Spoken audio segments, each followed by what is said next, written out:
chi stiamo andando un vago del gioconnotto, chi l'ha pensato, di te contata e poi te questo spettacolo ha dato sa possibilità a suo teatro di essere un teatro di militanza, lo potremmo narrare? No, teatro... assolutamente, noi abbiamo fatto questo teatro proprio civile, di militanza, proprio un teatro di civile, un teatro politico.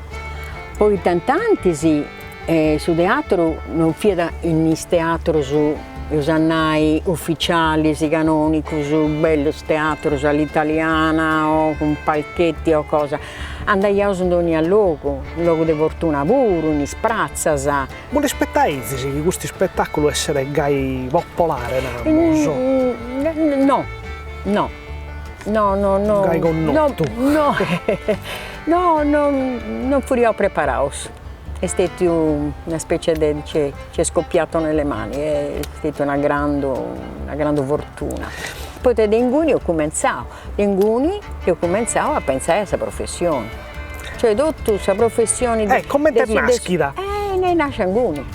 Poi ti ha richiesto di diventare medasa, troppo puro, e quindi tenia già un traballo come te Franco Noè della SAO.